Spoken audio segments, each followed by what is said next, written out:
હા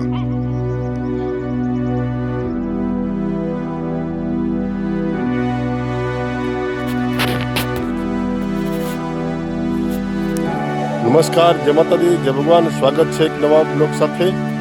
અને મિત્રો, આજે આપણે આવી ગયા છીએ જુનાગઢ, કારણ કે જુનાગઢ ફેમિલી સાથે આવ્યા છીએ. તો સ્વાગત છે એક નવા બ્લોગ સાથે. અને હું છું તમારો પ્રિય રાજકુમાર સોલંકી.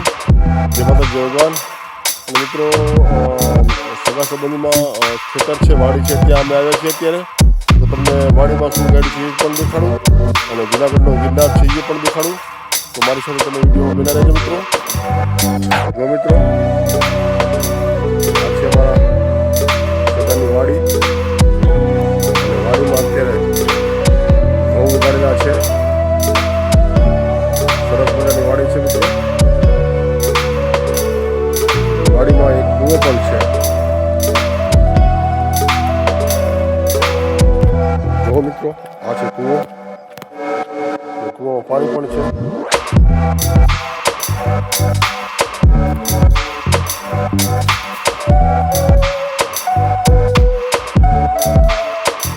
અને પેલો દેખાય આપણે ગઢ ગિરનાર કહેવાય છે.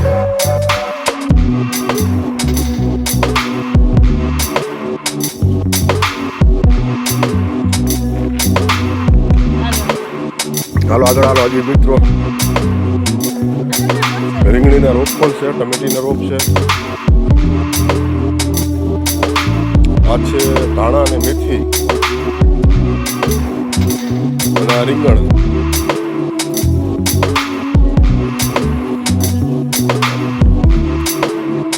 ભાજી ખવાય. ટમેટી ઉતારે છે.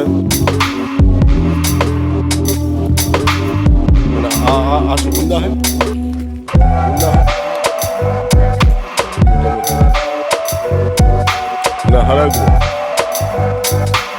તો જુઓ મિત્રો, જોઈ શકો છો વિડીયોમાં તમે, સરસ મજાની વાડી છે. અને વાડીમાં ખેતર, વાડીમાં ઘઉં ઊભા છે. સરસ મજાના ઘઉં પણ છે.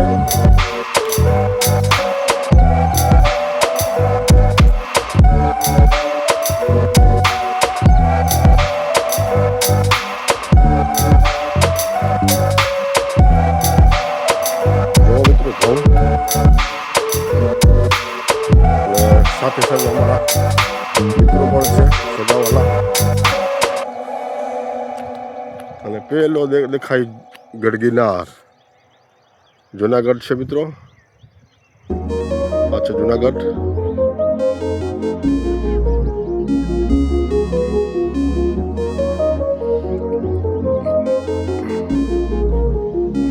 મિત્રો, આ કઈ જગ્યા છે કોમેન્ટ જરૂરથી કરજો મિત્રો.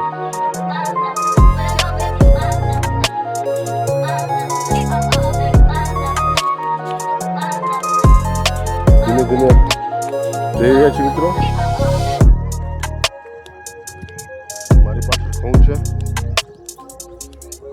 અને એની બાજુમાં સોમનાથ રોડ પણ આવેલો છે.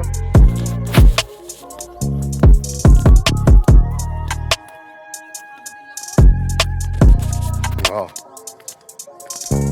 સરસ મજાના ઘઉં ગયેલા છે અને પાકવાની તૈયારી આની ઉપર છે મિત્રો.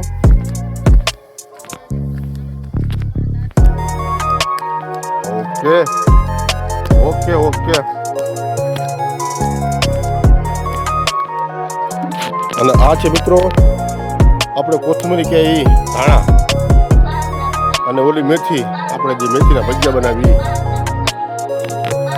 અને આ ડુંગળી. અને આ છે આંબો. તો મિત્રો, હવે આ જો મારા વાઈફ પણ છે મારી સાથે, અમારા બેન છે.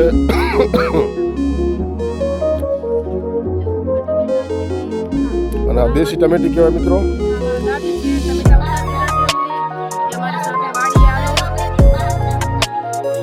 અમારા દાદી છે, મારી સાથે બેન પણ છે. અને દેશી ટમેટા છે મિત્રો, મરચી અને રીંગણા. અને જેને પણ રીંગણા ભાવતા હોય મિત્રો કોમેન્ટ કરજો જરૂરથી.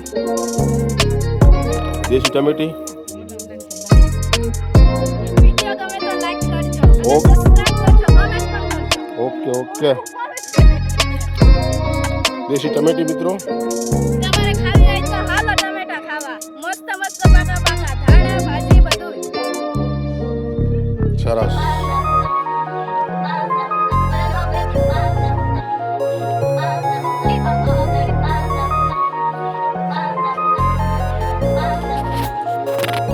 અત્યારે ટમેટી ઉતારે છે જેથી કરીને આપણે જે લોહી શુદ્ધ થાય એટલા માટે ટમેટી કાપીને અંદર જે મસાલો નાખીને એક નંબર મજા આવશે મિત્રો.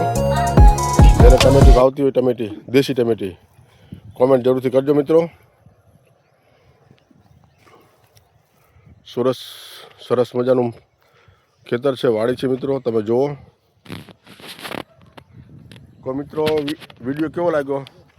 વિડીયો ગમે તો લાઈક કરજો, શેર કરજો અને સબસ્ક્રાઈબ કરવાનું ભૂલતા નહીં મિત્રો. અને મળશું આગલા બ્લોગમાં. ત્યાં સુધી જય ભગવાન, જય માતાજી અને કોમેન્ટ જરૂરથી કરજો મિત્રો.